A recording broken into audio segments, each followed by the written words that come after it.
Hello दोस्तों, नमस्कार, आदाब, सत श्री अकाल। मैं हूं राहुल शर्मा, आपका बिजनेस स्टडी मेंटोर, और हम बात कर रहे हैं शिखर 2.0 रीलोड हो चुका है दवा के। ठीक है, तो आप लोग जुड़ चुके हो हमारे साथ। कितने सारे क्लासेस हमने अटेंड कर लिए हैं और एक एक क्लास के साथ आपको कंसेप्ट समझ में आ रहे हैं। और जो चौरसिया साहब का फेवरेट हो रहे हैं यार, चौरसिया साहब आपके बड़े फेवरेट। और चौरसिया साहब पूछते हैं भाई हम तो समझ रहे हैं, बाकी बच्चे समझ रहे नहीं समझ रहे। हम बोल रहे हैं भाई जब आप समझ रहे हो चौरसिया साहब, तो बाकी तो समझ ही रहे हैं, तभी तो इतना प्यार मिल रहा है, इतने साथ, इतने जुड़े हुए हैं। और भी जुड़ता जाएगा, कारवा बढ़ता जाएगा, रुकेगा नहीं। तो 2.0 जो रीलोड हुआ है आप लोगों के लिए, फ्रेश बैच, एकदम स्टार्टिंग से न्यू कंसेप्ट के साथ, न्यू चैलेंजेस के साथ, नए एंथुसियाज्म के साथ, आपको भरपूर नॉलेज देने के लिए, फालतू का ज्ञान ना फैलने के लिए और नॉलेज देने के लिए हम आ चुके हैं इजीली। भैया बड़ा ही सही नाम रखा है, इतने इजीली कंसेप्ट समझाते हैं। बाकी पता नहीं क्या क्या बोलते हैं। हम बोलते हैं जो चीज आसान भाषा में समझाई जा सकती है उसके लिए बड़े बड़े शब्दों का इस्तेमाल करके डराना जरूरी है क्या? नहीं भाई, नहीं है। तो आज क्योंकि हमारा साथ चालू हुआ था कारवा, हमने अपना पहला चैप्टर कंप्लीट किया। दैट वाज, कौन सा चैप्टर है बता दीजिए आप लोग भैया? Nature and significance of management. First chapter जो हमने किया था कंप्लीट हो गया। आज हम बात करेंगे सेकंड चैप्टर को, कारवा आगे बढ़ाएंगे। और सेकंड चैप्टर है, कौन सा है? Principal of management. टड़ंग, आपके सामने आ चुका भैया। So that is principle of management, आपकी second chapter of business studies. देखिए बहुत जरूरी है हमें पढ़ाई करना। देखिए ऐसा नहीं, कई बच्चे सोचते हैं ना कि प्रिंसिपल ऑफ बिजनेस स्टडीज तो हम लास्ट में पढ़ लेंगे, लास्ट में कर लेंगे, रट लेंगे। अब रटने वाला काम नहीं है, अब रटने वाला नहीं है। आपने देखा प्रीवियस ईयर में बच्चे, आपने देखा कि एमसीक्यूज आए थे, तो 20 एमसीक्यूज आए। तो वो कब आएंगे? जब वो कंसेप्ट क्लियर होगा। जब कंसेप्चुअल क्वेश्चंस आएंगे वो कब सॉल्व होते हैं? जब कंसेप्ट क्लियर होंगे। जब केस स्टडी आते हैं तो केस स्टडी कब सॉल्व होगा? जब कंसेप्ट क्लियर होगा। अरे ये केस स्टडी किस तरफ इशारा कर रहा है, इशारा समझना बड़ा जरूरी है जिंदगी के अंदर। तो उस केस स्टडी के अंदर इशारा मिलता है। वो इशारा कब समझोगे? जब आपको वो चैप्टर का नॉलेज होगा, वो कंसेप्ट पकड़ में आ जाएगा। रट्टाफिकेशन से आंसर तब लिखोगे ना बेटा जब कंसेप्ट समझ में आएगा। गलत आंसर लिखोगे तो सही नंबर थोड़ी मिल जाएंगे, कट जाएंगे, कट जाएंगे। और कट जाएंगे तो दुख होगा, और दुख होगा तो आपको साथ ही साथ हमें भी दुख होगा। तो हम चाहते ही नहीं कि ऐसा हो कि आपके नंबर कट जाए। तो चलिए स्टार्ट करेंगे प्रिंसिपल ऑफ मैनेजमेंट को। अब देखिए बेटा, कोई भी स्ट्रीम हो, कोई भी सब्जेक्ट हो, उसके प्रिंसिपल्स होते हैं, होते नहीं होते। अब अकाउंटेंसी की बात कर लो, अकाउंटिंग प्रिंसिपल्स पढ़ते नहीं पढ़ते? पढ़ते हैं भैया। क्यों नहीं पढ़ते सर? डिस्क्लोजर वाला प्रिंसिपल पढ़ते हैं हम, जहाँ डिस्क्लोजर करना होता है मेटेरियलिस्टिक पढ़ते हैं। ठीक है, कंजर्वेटिज्म प्रिंसिपल भी हम पढ़ते हैं। उन हर एक प्रिंसिपल के रूल्स एंड रेगुलेशंस होते हैं, गोल्डन रूल्स आपने पढ़े हैं, उनके बेसिस पे फिर क्या करते हैं? अकाउंटिंग करते हैं। तो same way business studies management के भी क्या है? प्रिंसिपल्स। और ये प्रिंसिपल जो आज आप पढ़ोगे, हम मिलके जो पढ़ाई करेंगे प्रिंसिपल्स ऑफ मैनेजमेंट की, ये ऐसा नहीं कि 12th में ही खत्म हो जाएगा। नहीं भैया, 12th में नहीं, इसका तो उपयोग आगे तक है। एमबीए करने जाओगे पहले साल मुंडे पे आएगा, ले भैया प्रिंसिपल ऑफ मैनेजमेंट। ठीक है, बीकॉम करोगे पहले साल ही उतर जाएगा। तो ऐसा नहीं है कि प्रिंसिपल आपने पढ़ लिया 12th में के बाद क्या काम आएगा? अरे भैया हमेशा हर जगह जहां बिजनेस रिलेटेड एक्टिविटी होगी, अगर आप बिजनेसमैन भी बन रहे हो, आप अपना खुद का बिजनेस चलाना चाहते हो, आपके फादर का बिजनेस को रन करोगे, तो उसमें प्रिंसिपल्स कौन से लगाओगे?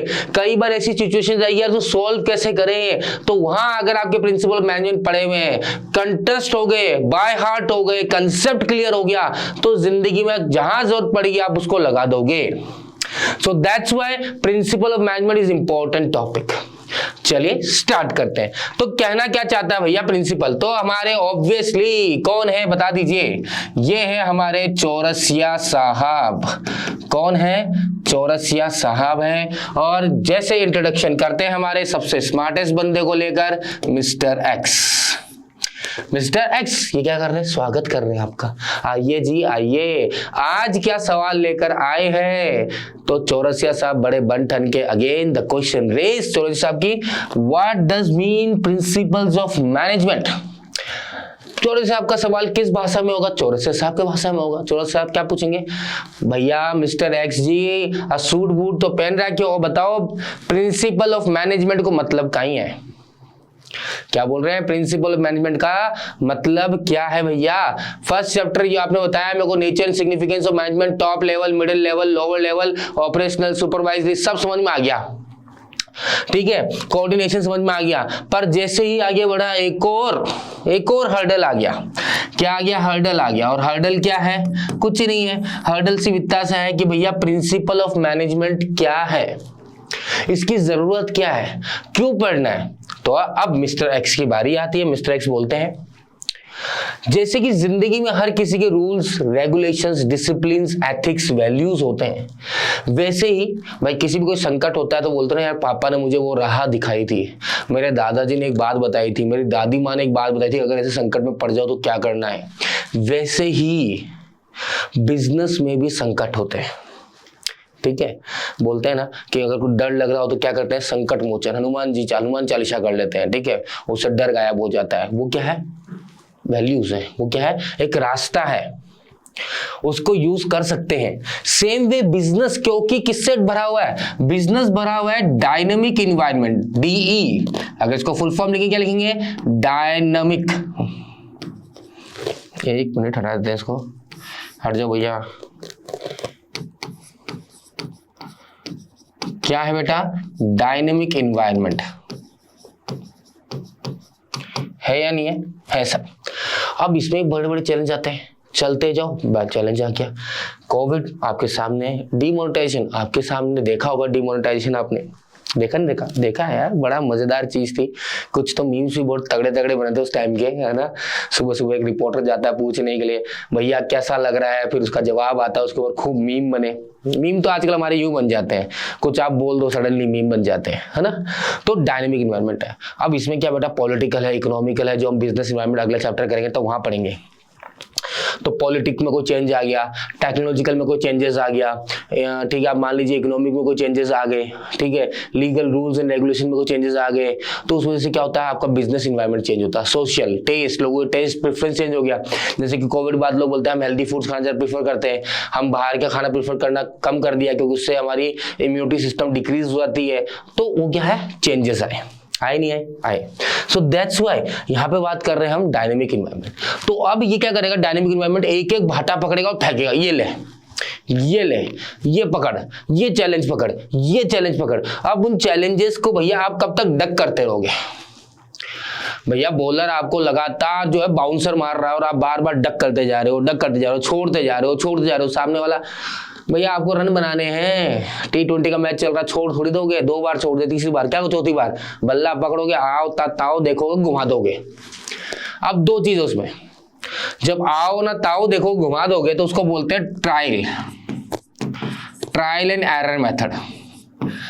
क्यों, क्योंकि आपने हम इससे पहले क्या किया, डकी किया, हमेशा झुक गए हो और बाउंसर निकल गया तो आप बच गए।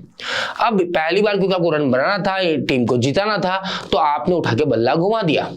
अब 2 चीजें, अगर बल्ले पे लग गई जम के, ठीक है, तो जाएगी बॉल सीधा बाउंड्री पार, और एज यूजुअल कमेंटर बहुत ही जोरदार छक्का जड़ा है इन्होंने, ऐसा आएगा। और जो बल्ले के ना लगी ढंग से, खड़ी हो गई बॉल सीधी ऊपर, फिर बॉल विकेट कीपर या बॉलर आके फील्डर आके पकड़ लेगा। बहुत ही बचकाना शॉट खेला गया है, आंख बंद थी इनका, गर्दन कहीं और थी, फुट मूवमेंट नहीं था, और ये आउट होना इनका लाजमी था। That is trial and error. Hit हो गए तो भैया हिट हो गए, नहीं हुए तो फ्लॉप हो गए। प्रिंसिपल मैनेजमेंट तो ये जो समस्या आती है, इसको निपटने का कोई ना कोई तरीका होता है।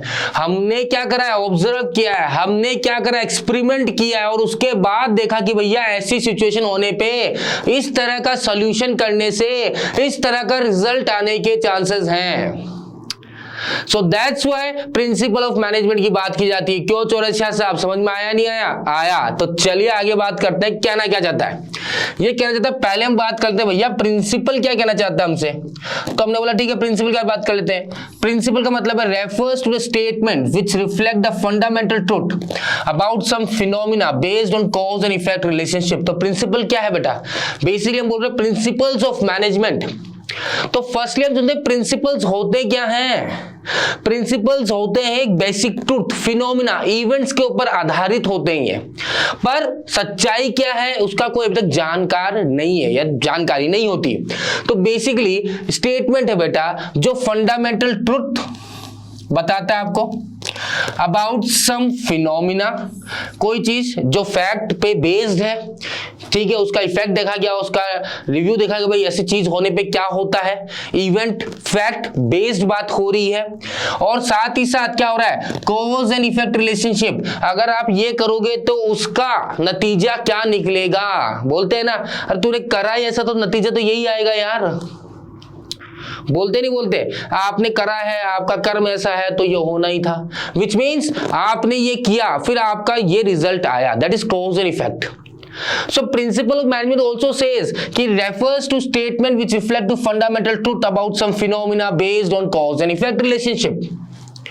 तो ये तो हो गए प्रिंसिपल। तो प्रिंसिपल ऑफ मैनेजमेंट क्या है या मैनेजमेंट प्रिंसिपल्स क्या है? ये स्टेटमेंट है फंडामेंटल ट्रूथ, यही से बात आ रही है, which act as a guidelines for taking managerial actions and decisions. Again the thing, principle 100% सही हो ऐसा हो सकता है क्या? नहीं। क्यों नहीं हो सकता? इसका रीजन है, देखो साइंटिफिक प्रिंसिपल 100% सही है, उसको कहीं भी आजमा लो, किसी भी रूम टेम्परेचर जो उसका है उसमें आजमा लो, वही चीज निकल के आएगी। 100 बार क्या 10,000 बार अपना लो, वही चीज है, उसमें कोई फर्क नहीं आएगा। पर क्योंकि ये जनरल गाइडलाइंस क्यों बोला बेटा, बहुत इंपॉर्टेंट, देखिए जो मैं वर्ड्स को लाल करता जा रहा हूं उनको ध्यान रखना। ये क्या है? जनरल गाइडलाइंस है। क्या चीज के लिए? Taking managerial actions and decisions. In word को याद रखना। क्या क्या रखना? देखिए हम जब एग्जाम्स में लिखते हैं तो कुछ वर्ड्स होते हैं सीबीएसई में जो उनको चेक किया था, अगर आप उन वर्ड्स का यूज करते हो तो मानते भैया बंदा एकदम क्लियर है, 100 में से 100 नंबर लाने के पूरे चांसेस है। 100 में से 100 नंबर आएंगे क्योंकि उन वर्ड्स को आपको यूज करना है बस। तो क्या करा मैंने आपके लिए कर दिया, क्या स्टेटमेंट फंडामेंटल ट्रूथ यूज करना है, गाइडलाइंस है। अब गाइडलाइंस को भी फर्दर हम बोल सकते हैं क्या? जनरल गाइडलाइंस, और पढ़ेंगे भी अपन, मैनेजरियल एक्शन और डिसीजन के लिए हेल्पफुल है।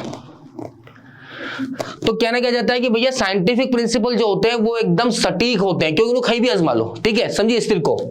मैंने बोला कोई भी साइंटिफिक प्रिंसिपल, जो चीज साइंस में बोल दी गई है कि भैया ये सेब जो है वो नीचे आके गिरेगा, ग्रेविटी फोर्स है, साइंटिफिक रूल, साइंटिफिक वैल्यू मान लीजिए, वो चीज है, वो वैसे ही होगा। सेब क्या आप कुछ भी गिर लो, आदमी को ऊपर से गिरो तो भी नीचे आएगा, आएगा नहीं आएगा? आएगा, क्योंकि वो ग्रेविटी फोर्स है, कहीं भी अप्लाई कर लो कोई नहीं होगा, रिजेक्शन नहीं मिलेगा, रूल अप्लाई होगा ही होगा। या कोई भी केमिकल फॉर्मूला है, वाटर का ले लो, ऑक्सीजन का लो, वो वैसे ही है, उसमें चेंजेस नहीं हो सकता, कभी भी हो सकता है? नहीं हो सकता। तो उसी सेंस में क्या बोल रहा है, पर यहां पे क्या बेटा, ये जनरल गाइडलाइंस है। क्या है? General guidelines. मींस क्यों है जनरल गाइडलाइंस? ये स्टैटिक क्यों नहीं है? ये साइंटिफिक प्रिंसिपल की तरह एकदम स्ट्रिक्ट क्यों नहीं है भैया? ये कहीं भी आजमा लो सेम ही होगा, इसलिए क्योंकि प्रिंसिपल ऑफ मैनेजमेंट किससे डील करेंगे?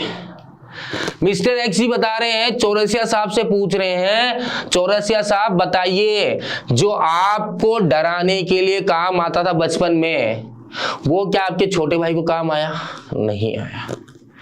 क्या आपके और छोटे भाई को काम आया? नहीं आया। क्या आपके बच्चों पे काम आया? नहीं आया। क्यों नहीं आया? किस लिए नहीं आया? उसका रीजन है क्योंकि हम क्या है, ह्यूमन नेचर है। हम क्या बेटा, ह्यूमन नेचर है, और ह्यूमन नेचर अनप्रेडिक्टेबल, बड़ा ही डायनेमिक, बड़ा ही मतलब बोल सकते हैं कि भैया ये कभी भी इसका मूड पलट जाता। बोलता है ना, अरे यार बहुत मूडी आदमी है, कब इसका मूड पलट जाए पता नहीं मेरे को। अभी कोई बात समझाओ, बढ़िया समझाएगा, अगले दिन वही चीज समझाओ, अरे माथा मत का ज्ञान मत दे, चल निकल निकल निकल। मनोज वाजपेयी की सीरीज देखी एक, कौन सी सीरीज थी, बड़ी फेमस सीरीज है, मेरे को याद नहीं आ रहा नाम, मैं भी बड़ा फैन उस सीरीज का, पर मेरे को नाम याद नहीं आ रहा अभी। उसमें डॉक्टर के पास जाता है, डॉक्टर उसको 2-4 वो बोलता है कहावतें, तो फिर वो सामने से कहावतें बोल देता है। ठीक है, तो दिस थिंग कि ह्यूमन नेचर बेटा, ह्यूमन नेचर बहुत अनप्रेडिक्टेबल होता है ना। वो कभी भी, आज मेरा मूड बड़ा अच्छा है तो बड़े अच्छे से पढ़ा रहा हो, यस सर क्या बात है, और हंसी मजाक करो। कभी मेरा मूड खराब है, बच्चा मजाक कर रहा है तो मजाक क्यों कर रहा है, पढ़ाई पे ध्यान दे, सीरियस हो जा, मजाक करने बैठा है तू। अगेन नेचर सेम आपके साथ भी होता है। किसी दिन बड़े खुश हो, आराम से घर पे हाँ चल रहे हो, चिल मार रहे हो, पापा कुछ बोल रहे हैं ठीक है कोई नहीं। किसी दिन बहुत ही खराब मूड ऑफ, हर छोटी छोटी चिड़चिड़ापन हो जाता है। That is why it is general guidelines बेटा, ठीक है। और ये क्या करता है, मैनेजरियल एक्शन और डिसीजंस लेने में हेल्प करता है। कैसे करता है, पढ़ेंगे कुछ प्रिंसिपल्स है कि अगर ऐसा सिचुएशन होगा तो आपको इस तरह के रूल्स या इस तरह के प्रिंसिपल को अप्लाई करके देखिए। 100% श्योर नहीं है, ठीक है, ये एक्टिव हो जाएगा, उसमें कुछ मॉडिफिकेशन फ्लेक्सिबिलिटी करनी पड़ेगी, कुछ चेंजेस करने पड़ेंगे, क्योंकि सिचुएशन हर समय सेम नहीं होती। They are broad, basically principle of management है क्या, ये सबसे इंपॉर्टेंट है, ठीक है।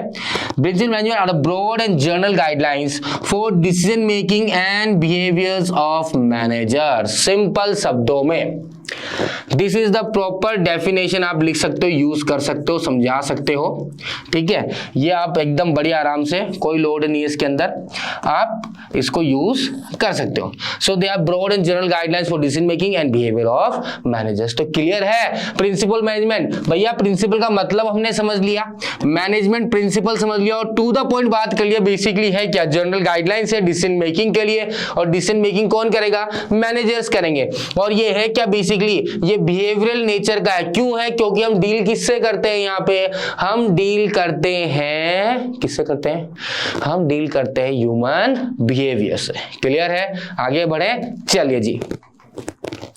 अगला पॉइंट क्या कहना चाहता है हमसे, अब बात करते हैं management principle versus pure science. Comparison करेंगे भैया, हम क्या करेंगे, कंपैरिजन करेंगे, management principle versus pure science. देखिए मैनेजमेंट जो प्रिंसिपल होते हैं बेटा वो फ्लेक्सिबल होते हैं। क्यों होते हैं, क्योंकि according to situation, according to circumstances बदलना पड़ेगा, क्योंकि हम डील किससे कर रहे हैं, ध्यान रख लीजिए यहाँ पे, आप किससे डील कर रहे हो, आप यहाँ पे डील कर रहे हो ह्यूमन नेचर से। और ह्यूमन नेचर क्या बड़ा ही अनप्रेडिक्टेबल है। आज मैगी पसंद है, कल मैगी पसंद नहीं आ रही आपको भैया। आज भूख लग रही है, कल उस टाइम पे भूख लगे जरूरी नहीं है, मूड नहीं है, अभी ये नहीं करना, अभी नहीं खाना, अभी नहीं पीना, जो भी XYZ। पर साइंटिफिक जो है प्योर साइंस बेटा, उसके जो प्रिंसिपल्स हैं वो क्या है, रिजिड है। रिजिड क्यों है, क्योंकि कहीं भी आजमा लो, किसी भी कंडीशन पे रिजल्ट सेम आएगा, रिजल्ट में कोई बदलाव नहीं आएगा। पर प्रिंसिपल ऑफ मैनेजमेंट या मैनेजमेंट जो प्रिंसिपल बेटा वो फ्लेक्सिबल होते हैं, क्योंकि अकॉर्डिंग टू सिचुएशन चेंज करने की जरूरत पड़ती है। अगर इसका एग्जांपल बड़ा इजीली समझना है तो इजीली शब्दों में समझिए। दो कंसेप्ट आगे जगह पढ़ेंगे आप, सेंट्रलाइजेशन और डिसेंट्रलाइजेशन। एक पढ़ेंगे आप सेंट्रलाइजेशन,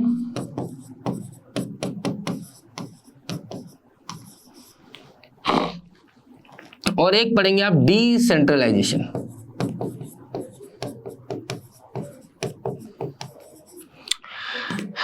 अब सेंट्रलाइजेशन और डिसेंट्रलाइजेशन हमसे क्या कहना चाहता है वो भी देख लेते हैं हम। सेंट्रलाइजेशन डिसेंट्रलाइजेशन हमसे कहना चाहता है कि भैया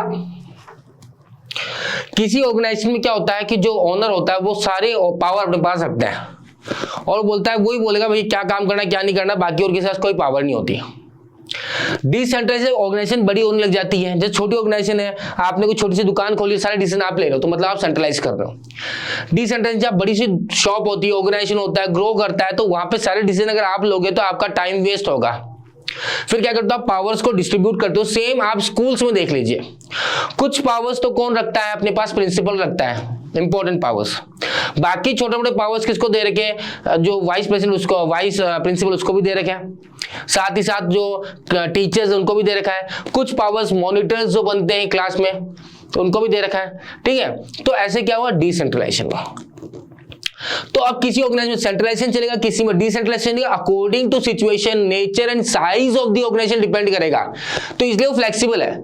पर यहां पे वो नहीं है, यहां पे जो बोल दिया वही है, इसमें कोई चेंजेस नहीं होंगे। दूसरा, management principles are applied with certainty as they influence the behaviour of people where scientific are applied in static manner. बता ही चुका हूं ये बात कि मैनेजमेंट प्रिंसिपल किस लिए होता है, क्रिएटिविटी करते हैं उसमें। क्रिएटिविटी का मतलब मॉडिफिकेशन, बदलाव, अकॉर्डिंग टू सिचुएशन क्या करना है, उसमें बदलाव करना है, चेंज करना है। चेंज नहीं कर पाए तो क्या होगा, नुकसान हो जाएगा। क्यों? क्योंकि अगेन हम किससे डील कर रहे हैं, ह्यूमन बिहेवियर से डील कर रहे हैं।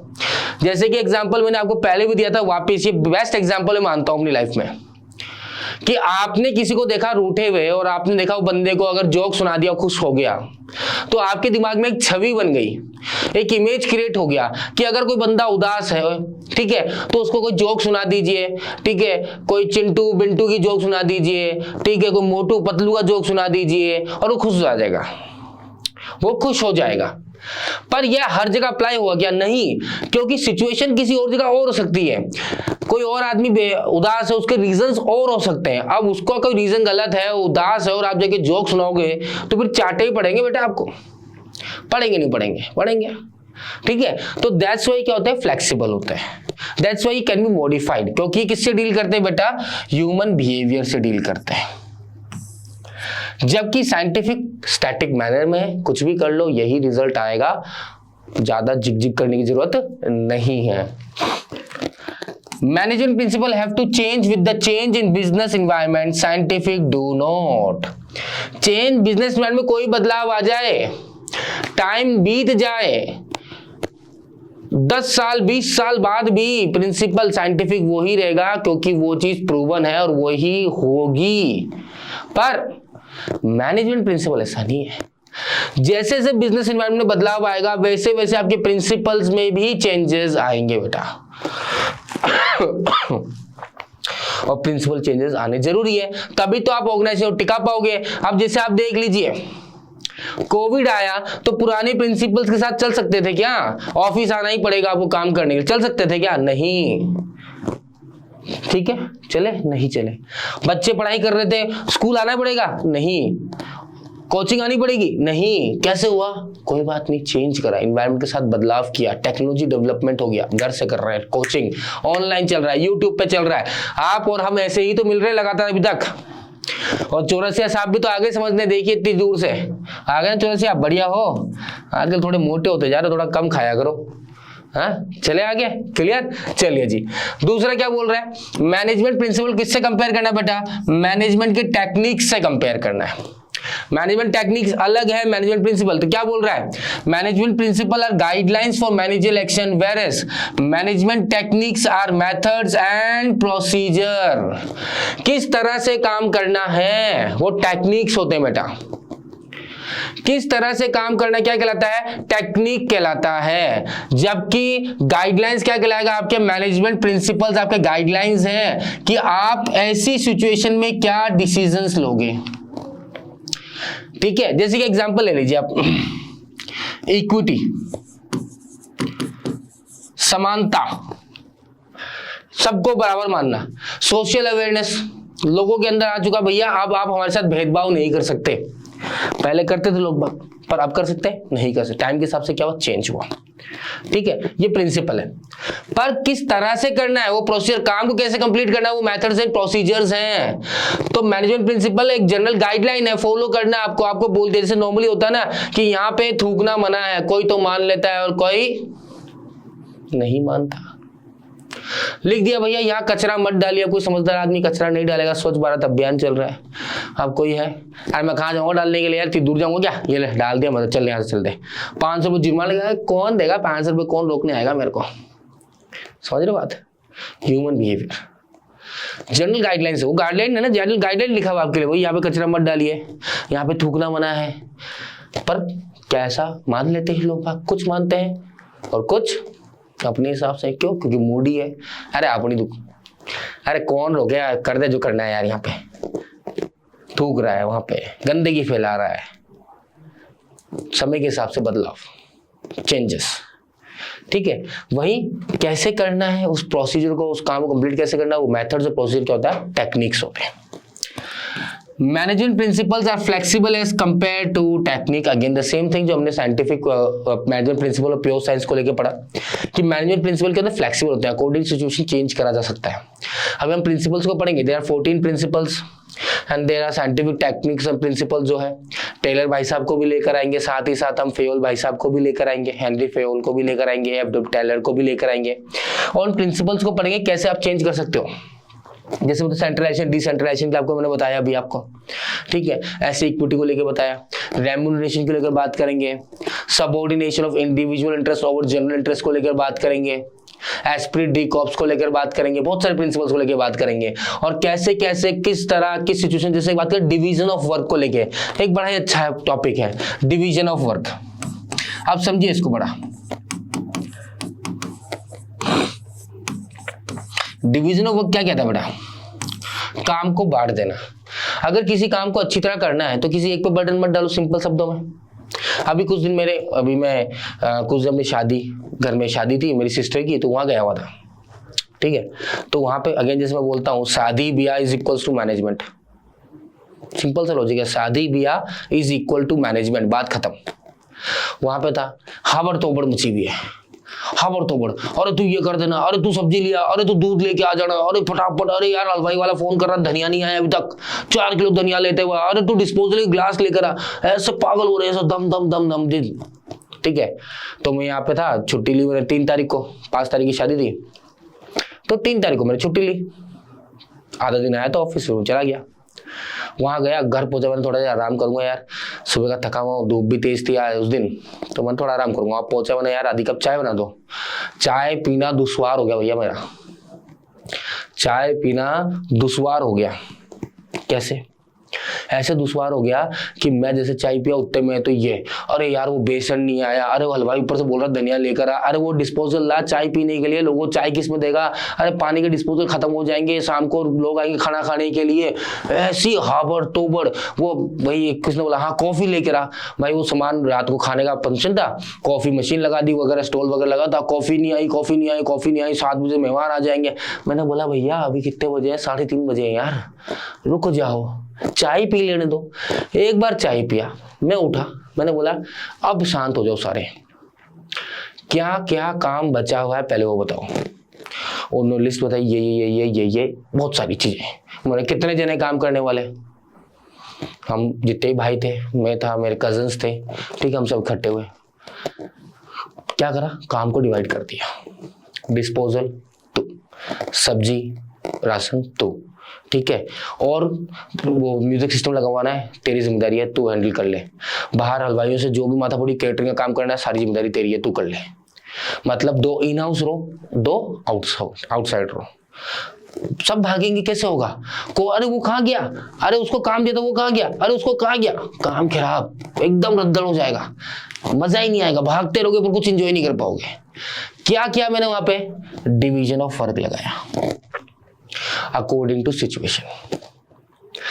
अब ये हर जगह एप्लीकेबल होता है, छोटा से छोटा ऑर्गेनाइजेशन हो, काम बांट दिया जाता है, बस जैसे नेचर ऑफ ऑर्गेनाइजेशन डिपेंड करेगा, बड़ा होता जाएगा, डिवीजन ऑफ वर्क और बढ़ता जाएगा, वो स्पेशलाइजेशन लेकर आ जाएगा, फिर उसके अंदर आएगा नहीं आएगा, आएगा, पर हर जगह एप्लीकेबल, कई जगह जहां एप्लीकेबल नहीं होता।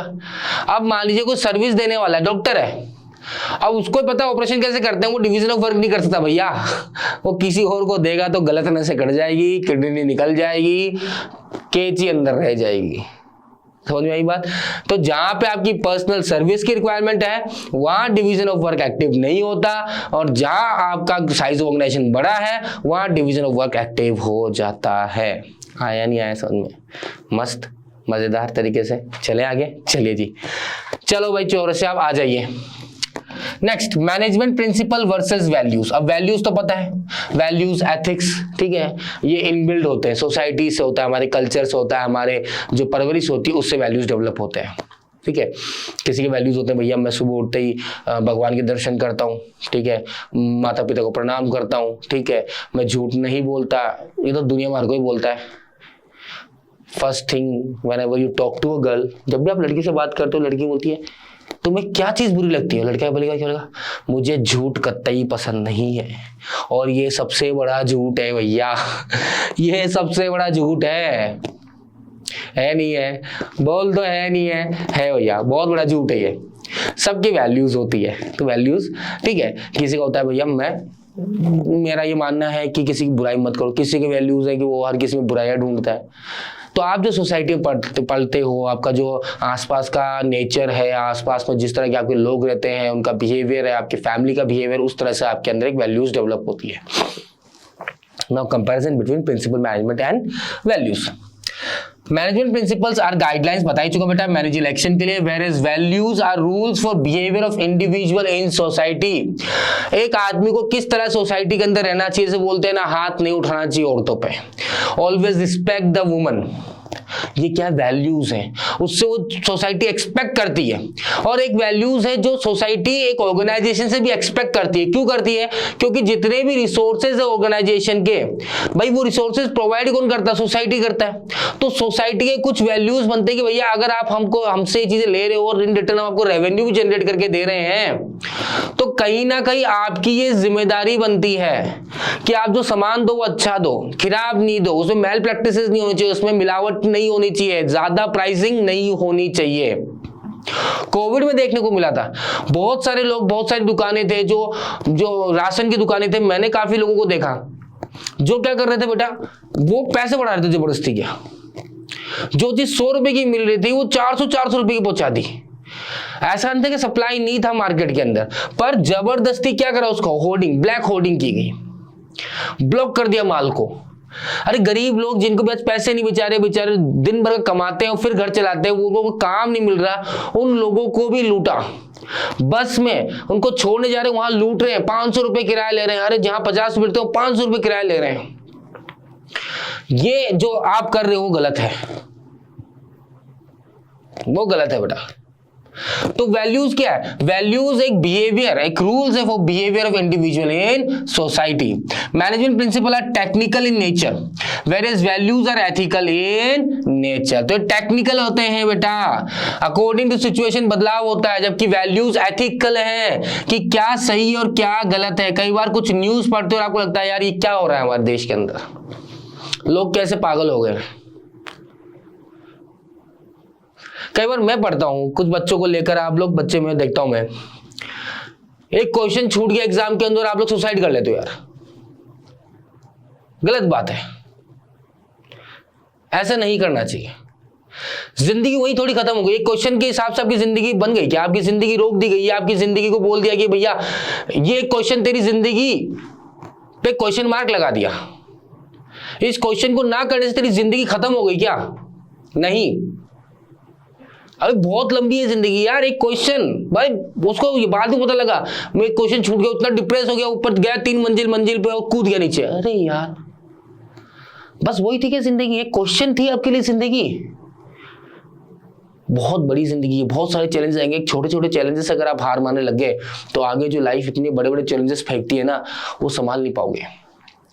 And once I always want to say बेटा, ऑलवेज ये बात हमेशा ध्यान रखना अपनी लाइफ के अंदर, कभी भी अगर आपके मन में ऐसे गलत ख्याल आए, कभी भी कि हम सुसाइड कर लेंगे, बस एक बार अपने माँ बाप की तरफ देख लेना, उनका वो प्यार देख लेना जो तुम पे लुटाते हैं, उनका वो जो इमोशंस होते हैं, वो जब तुम घर में लेट आ जाते हो या घंटा भर लेट हो तो तुम्हारा फोन अगर नहीं मिलता, वो किस तरह से परेशान हो जाते हैं। वो कितने फोन करते, लोगों पूछते तुम कहाँ गए, उनका मन में वो अपने आप को कठोर बनाते, वो रोते, गलत गलत सोच आती है उनके मन के अंदर कि बच्चे के साथ कुछ गलत तो नहीं गया, हमारे बच्चे के साथ कुछ गलत तो नहीं हो गया, कहाँ गया हमारा बच्चा, कहाँ गया मेरी बच्ची। बस उस दर्द को सोच लेना, उस दर्द को समझ लेना। कभी भी मैं कह रहा हूं, कभी भी ये गलत ख्याल आपके मन में नहीं आएगा। ये सोच के देखना बेटा, अगर कभी ऐसा मन में आए, मैं बोलता हूं आना ही नहीं चाहिए। पहली बात तो ये सोच आना गलत है, और अगर आ जाए तो ये सोच लेना अपने माँ बाप के बारे में, जो सुबह उठ के तुम्हारे लिए खाना बनाती है, तुम्हें उठा के दूध देती है, तुम्हें तैयार करती है, तुम्हें नाश्ता बनाती है, तुम्हारे टिफिन बनाती है, तुम्हारा इंतजार करती है, दोपहर में आओगे तब तुम्हें खाना खिलाती है। तुम अगर कुछ गलत कर दो तुम्हें बचाती है अपने पेरेंट्स से, अपने फादर से, तुम्हारे बीच में आ जाती है कि भाई इसकी डांट नहीं पड़े।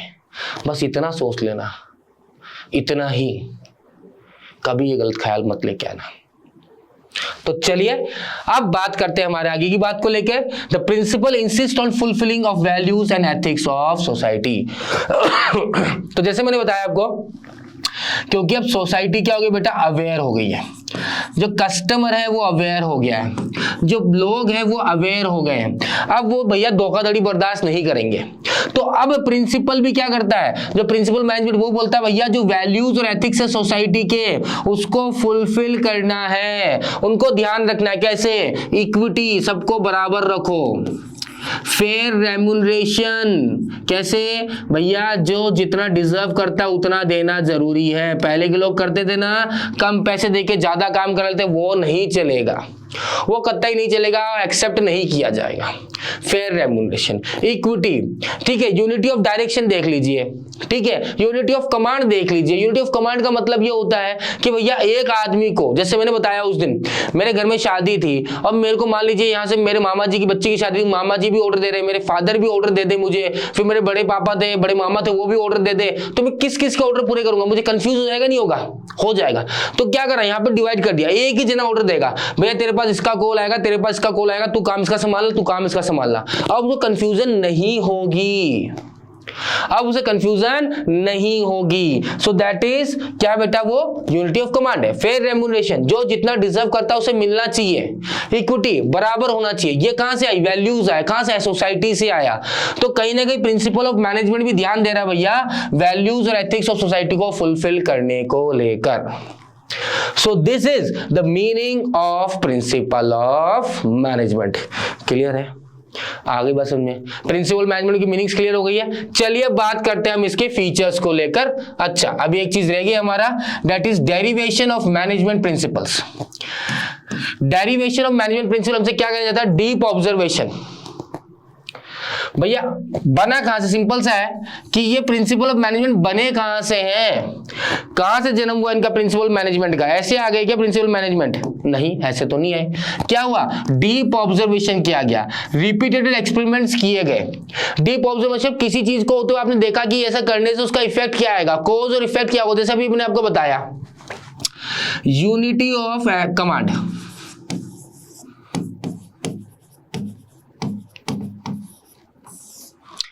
Unity of command. अब मैंने आपको बताया कि ये ऑब्जर्व किया गया कि यहां पे एक जना है, सबऑर्डिनेट है, यहां पे एक बॉस ये है, दूसरा बॉस ये है, तीसरा बॉस ये है। अब ये भी इसको ऑर्डर दे रहा है, ये भी इसको ऑर्डर दे रहा है और ये भी इसको ऑर्डर दे रहा है। क्या होगा बताइए जरा, क्या होगा? क्या ये इसके ऑर्डर को कंप्लीट कर पाएगा? क्या ये इसके ऑर्डर को कंप्लीट कर पाएगा? क्या ये इसके ऑर्डर को कंप्लीट कर पाएगा? और कंप्लीट क्या एफिशिएंटली, अच्छी तरह से, इफेक्टिवली कर पाएगा? नहीं। ये क्या हो जाएगा बेटा? ये हो जाएगा कंफ्यूज। क्या हो जाएगा? कंफ्यूज हो जाएगा। पल्ले ही ना पड़नी इसके बाद ना, तेरे पल्ले ही नहीं पड़नी, छोड़, इसको पल्ले नहीं पड़ेगी भैया। ये समझिए मैं किसका करूं, पहले का करूं, दूसरा करूं, तीसरा करूं, करते करते तीसरा भूल जाएगा काम, तीसरा पे चिढ़ने लग जाएगा, भैया तू मेरा काम ध्यान नहीं देता, तेरी इतनी हिम्मत हो गई। दूसरे का नहीं कर, दूसरा इसको बोलेगा, या दूसरे का पहला कर दिया, पहला वाला बोलेगा कि भैया तूने मेरा काम क्यों नहीं किया, ठीक है, तूने मेरा काम कंप्लीट पहले क्यों नहीं किया। समझ में आ गई बात? सो ये एक रीजन है। तो यहां पे कहीं ना कहीं सोचने की इसको क्या है, दरकार है। समझ में आ गई बात? तो ये बात हो गई आपकी किसकी बेटा? ये हो गया प्रिंसिपल ऑफ मैनेजमेंट को लेकर। क्लियर है? तो रिपीटेड एक्सपेरिमेंट किया गया। ये ऐसा नहीं कि एक ही जगह एक्सपेरिमेंट किया गया, हर तरह के नेचर, साइज और बिजनेस ऑर्गेनाइजेशन पे क्या क्या रिपीट किया गया, लगाया गया, देखा गया कि भैया कैसे वर्क करेगा, कैसे काम करेगा, सही ढंग से काम कर पाएगा या नहीं कर पाएगा। ठीक है, प्रॉपर्ली भाई, चाहे छोटा सा ऑर्गेनाइजेशन हो, बड़ा सा ऑर्गेनाइजेशन हो, ठीक है, चाहे प्रॉफिट मेकिंग ऑर्गेनाइजेशन हो, नॉन प्रॉफिट मेकिंग ऑर्गेनाइजेशन हो, चाहे बिजनेस हो, चाहे एजुकेशन सेंटर हो, हर जगह इसको अप्लाई किया गया। और जब देखा कि एक ही तरह के रिजल्ट्स आ रहे हैं, ये देखा गया कि भैया कैसा भी छोटा ऑर्गेनाइजेशन एक ही जने को 3 जने 2 जने अगर ऑर्डर देंगे तो कंफ्यूज होगा, बड़ा ऑर्गेनाइजेशन वहां पे भी ये रिजल्ट निकल के आएगा। तो इस केस में क्या हुआ बेटा? इस केस में ये हुआ कि आपको क्या करना है, ये रिपीटेड ऑब्जर्वेशन हुआ, ये रिपीटेड एक्सपेरिमेंट हुआ, ऑब्जर्व किया गया, और उसके बाद जो रिजल्ट निकला, उसके बाद जब सेम रिजल्ट निकलते गए तो हमने बना, क्या बन जाएगा? ये प्रिंसिपल ऑफ मैनेजमेंट बन जाएगा। क्या बन जाएगा? प्रिंसिपल ऑफ मैनेजमेंट बन जाएगा। ठीक है, समझ में आ गया? यूनिटी ऑफ कमांड को लेकर इस तरह से सेंट्रलाइजेशन और डिसेंट्रलाइजेशन को चेक किया गया। कि कौन सा ऑर्गेनाइजेशन में क्या इफेक्टिव रहेगा, कौन सा डिफेक्टिव नहीं रहेगा, उस तरह से देखा गया। जैसे ऑर्गेनाइजेशन ग्रो करेगी, सेंट्रलाइजेशन कम काम करेगा, डिसेंट्रलाइजेशन भी चाहिए। पर डिसेंट्रलाइजेशन सारे पावर बांट दोगे? नहीं भैया, कुछ ही पावर बांटोगे, कुछ पावर तो आप अपने पास भी रखोगे। तो सेंट्रलाइजेशन डिसेंट्रलाइजेशन कॉम्बिनेशन होना चाहिए। डिवीजन ऑफ वर्क, ये देखा गया, जहां डिवीजन ऑफ वर्क होगा, काम अगर इफेक्टिवली एफिशिएंटली अच्छी तरह हो रहा है नहीं हो रहा, स्पेशलाइजेशन आ रहा है नहीं आ रहा है, तो क्या बोलोगे? हाँ भैया, डिवीजन ऑफ वर्क हर तरह के नेचर ऑफ ऑर्गेनाइजेशन में, चाहे इंडिया में हो चाहे बाहर हो, ठीक है, किसी भी देश में हो, लागू हो सकता है। और उसका एक्सेप्शन भी है, क्योंकि हमने बोला फ्लेक्सिबल है। क्यों फ्लेक्सिबल है? क्योंकि अगर मान लीजिए ऐसी जगह जहां पे पर्सनल सर्विस रिक्वायरमेंट, जैसे डॉक्टर का एग्जांपल दिया, वहां पे अगर नहीं करा तो प्रॉब्लम हो जाएगी, नहीं करा तो क्या हो जाएगी? प्रॉब्लम हो जाएगी।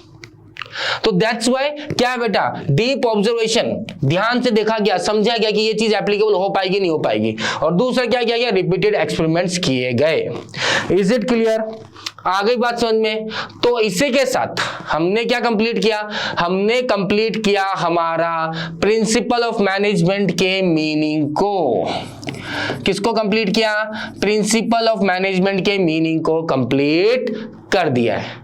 अब हम बात करेंगे किसकी? जो हमारा अगला टॉपिक है, that is known as features of principle of management. किसकी बात करेंगे? Features of principle of management. तो इसी के साथ आज की क्लास कंप्लीट होती है और हमने समझ लिया भैया मीनिंग और प्रिंसिपल ऑफ मैनेजमेंट का मतलब क्या है। अगली क्लास में फिर मिलेंगे एक नई टॉपिक के साथ, और जहां बात करेंगे हम इसके फीचर्स और इंपॉर्टेंस को लेकर, फैक्ट्री फॉयल को भी जानेंगे थोड़ा सा, और फिर और डिस्कशन करेंगे। Till then take care, thank you, bye bye. इसी तरह से प्यार बरसाते रहना यार।